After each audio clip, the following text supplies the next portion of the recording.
சகோதரி ஜெயலலிதா மிகுந்த மன தைரியம் வாய்ந்தவர். அவர்களால் பேச முடிந்தது, கஷ்டம் இருந்தாலும் பேச முடிந்தது. இது உண்மை. பேசினார்கள், மெதுவாக பேசினார்கள்.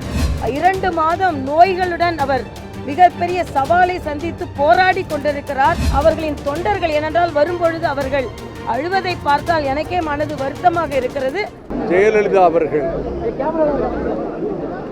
செப்டம்பர் 22ஆம் தேதி அப்பல்லோ மருத்துவமனையில் உடல்நல குறைவினால் சிகிச்சைக்கு அனுமதிக்கப்பட்டு அவர்களுக்கு உயர்ந்த மருத்துவம், மிக தேர்ந்த மருத்துவம் அப்பல்லோ மருத்துவமனையில் வழங்கப்பட்டு அவர்கள் உடல்நலம் தேறி வந்தது. உடல்நலம் தேறி வந்த நிலையில் அவர்களால் பேச முடிந்தது, கஷ்டம் இருந்தாலும் பேச முடிந்தது. இது உண்மை. பேசினார்கள், மெதுவாக பேசினார்கள். கையெழுத்தும் போட்டார்கள். இதை சில பேர் இந்த கையெழுத்து உண்மைதானா என்று கொச்சைப்படுத்த முனைந்தார்கள். தொலைக்காட்சியை பார்த்து கொண்டிருந்தார்கள். நேற்று பிற்பகல் 2:30 மணி வரையில் அவர்கள் உடல்நலம் நன்கு முன்னேறி வந்ததால் எய்ம்ஸ் டாக்டர்கள் நேற்று முன்தினம் she has completely recovered, முழுமையாக பூரண குணமடைந்து விட்டார் என்று கூறினார்கள். பின்னர் 4 மணி அளவில் எதிர்பாராத விதத்தில் கார்டியாக் அரெஸ்ட், இருதயத்திலே நோய் ஏற்பட்டதனால் அவர்களுக்கு இந்த பின்னடைவு ஏற்பட்டிருக்கிறது. இதற்கு என்ன வைத்தியம் செய்ய முடியுமோ அந்த உயர்ந்த வைத்தியத்தை கொடுத்து வருகிறார்கள். டெல்லியிலிருந்து எய்ம்ஸ் டாக்டர்கள் இப்பொழுது வந்து கொண்டிருக்கிறார்கள். அநேகமாக இன்னும் சில நிமிடங்களில் வந்து விடுவார்கள். ஒன்றை குறிப்பிட விரும்புகிறேன். சகோதரி ஜெயலலிதா மிகுந்த மன தைரியம் வாய்ந்தவர். இந்த செப்சாக் என்று சொல்லப்படுகிற செப்டிசிமியா வந்து யாரும் பிழைச்சது கிடையாது.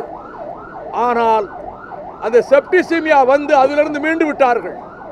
நான் டாக்டர் பிரதாப் ரெட்டிகிட்டே கேட்டேன், what about sepsis, septicaemia? That has been nullified. ரொம்ப அது ஒரு அதிசயம். எப்படி எம்ஜிஆர் அவர்கள் அந்த உடல்நல குறைவிலிருந்து அவர்கள் மீண்டு வந்தார்களோ அதை போல அந்த தொடக்கத்தில் ஏற்பட்ட அந்த ஆபத்தான கட்டத்திலிருந்து மீண்டு வந்தார்கள். அதை போல இப்பொழுது ஏற்பட்டிருக்கக்கூடிய இந்த பின்னடைவிலிருந்தும் அவர்கள் மீண்டு வர வேண்டும். தமிழ்நாட்டு நன்மைக்காக, தமிழகத்தின் வாழ்வாதாரங்களை காப்பதற்காக லட்சோப லட்சம் அண்ணா திராவிட முன்னேற்ற கழக தொண்டர்கள், முதலமைச்சர் ஜெயலலிதா அவர்களை நெஞ்சிலே பூஜித்துக் கொண்டிருக்கிற தொண்டர்கள், நம் தாய்மார்கள், கட்சிக்காரர்கள் மட்டுமல்ல, தமிழகத்தின் கோடிக்கணக்கான மக்கள் அவர்கள் பூரண நலம் பெற வேண்டும் என்று ஆலயங்களிலே போய் பிரார்த்தனை செய்கிறார்கள், பூசை செய்கிறார்கள், தேவாலயங்களிலே ஜெபிக்கிறார்கள், மசூதிகளிலே தொழுகை நடத்துகிறார்கள். நான் பகுத்தறிவாளன். அந்த அடிப்படையில் நான் இயற்கை அன்னையினுடைய அருளை வேண்டுகிறேன். சகோதரி ஜெயலலிதா மாண்புமிகு முதலமைச்சர் அவர்கள் சாதித்தது வரலாற்றில் கல்வெட்டாக பதியும். சுதந்திர தமிழீழத்துக்காக அவர்கள் போட்ட தீர்மானம், சட்டமன்ற தீர்மானம் தமிழர்களின் வரலாற்றில் 1000 ஆண்டுகளுக்கு பேசப்படும். அதை போலவே சமூக நீதியை காப்பதற்காக கொண்டு வந்த அரசியல் சட்ட திருத்தம், நான் நடைபெறத்தை முடித்துக் கொண்டு போய் ஓட்டு போட்டேன். காவிரியை காப்பதற்கு, முல்லை பெரியாரை காப்பதற்கு, தமிழகத்தின் வாழ்வாதாரங்களை காப்பதற்கு அவர்கள் எடுத்திருக்கிற முயற்சிகள், இந்த சாதனைகள்.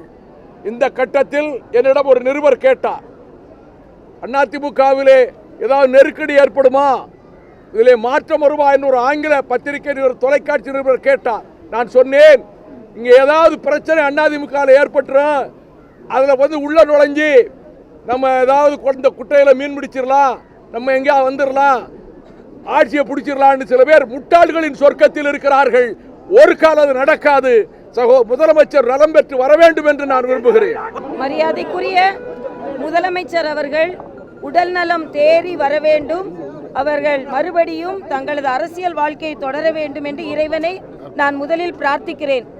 நேற்று அவர்கள் ஒரு பின்னடைவை சந்தித்திருக்கிறார்கள். ஆனால் அதற்கான சிகிச்சை எல்லாம் அளிக்கப்பட்டு வருகிறது. மருத்துவர் என்ற முறையில் மிகவும் அபாயகரமான நிலைக்கு சென்று இப்படிப்பட்ட சிகிச்சைகள் பலனளித்து அவர்கள் மீண்டு வந்திருப்பதையும் நாங்கள் அனுபவபூர்வமாக பார்த்திருக்கிறோம். அதே அனுபவம் இங்கே வர வேண்டும் என்று நான் இறைவனை பிரார்த்திக்கிறேன். என்னை பொறுத்த மட்டில் அவர்கள் மிகப்பெரிய ஒரு துணிச்சலான ஒரு தலைவர். அரசியல் நிகழ்வுகளை இவர் சவாலாக எடுத்து அவர் வெற்றி பெற்றிருக்கிறார். 2 மாதம் நோய்களுடன் அவர் மிகப்பெரிய சவாலை சந்தித்து போராடி கொண்டிருக்கிறார். பல போராட்டங்களில் வெற்றி பெற்றவர். இந்த போராட்டத்திலும் வெற்றி பெற வேண்டும் என்று நான் பிரார்த்திக்கிறேன். அதனால்தான் நேற்றைய தினம் ஏறக்குறைய ஜெர்மனி செல்வதற்கு விமான நிலையத்திற்குள் நான் சென்று விட்டேன். ஆனால் அவர்களுக்கு ஒரு கார்டியாக் அரெஸ்ட் வந்தது என்று கேள்விப்பட்டவுடன் உணர்வோடு நான் திரும்பிவிட்டேன். இன்று வரை நான் பிரார்த்திக்கிறேன், தமிழகத்தில் உள்ள தலைவர்கள் மட்டுமல்ல, தொடர்ந்து மத்திய அமைச்சர்கள், எங்களது அகில பாரத தலைவர் எல்லோரும் தொடர்ந்து தொலைபேசியில் நிமிடத்திற்கு நிமிடம் அவர்களின் உடல்நிலையை பற்றி விசாரித்து கொண்டிருக்கிறார்கள். அதனால்தான் நாங்கள் இங்கே வந்து அவர்கள் உடல்நிலையை விசாரித்து சென்று கொண்டிருக்கிறோம். மரியாதைக்குரிய நட்டா அவர்கள் எந்த விதத்திலெல்லாம் மருத்துவ சிகிச்சையை மேம்படுத்த முடியுமோ அத்தனை முயற்சிகளையும் மேற்கொண்டு வருகிறார்கள். அதனால் மத்திய அரசு முழு பக்கபலமாக இன்றைய சூழ்நிலையில் இருக்கிறது என்பதையும் உணர்வு பூர்வமாக அத்தனை பேரும் கூட்டு பிரார்த்தனைக்கு எப்பொழுதுமே ஒரு பலனுண்டு. அதனால் பிரார்த்திப்போம், மருத்துவ சிகிச்சையின் மீதும் நம்பிக்கை வைப்போம். நான் அவர்களின் தொண்டர்கள், ஏனென்றால் வரும்பொழுது அவர்கள் அழுவதை பார்த்தால் எனக்கே மனது வருத்தமாக இருக்கிறது. அவர்கள் இந்த காலத்தில் உணர்ச்சி வசப்படாமல் அவர்கள் நம்பிக்கையோடு காத்திருக்க வேண்டும். நிச்சயமாக நல்லது நடக்கும் என்ற உணர்வோடு அவர்கள் இருக்க வேண்டும் என்ற கோரிக்கையும் நான் வைக்கிறேன்.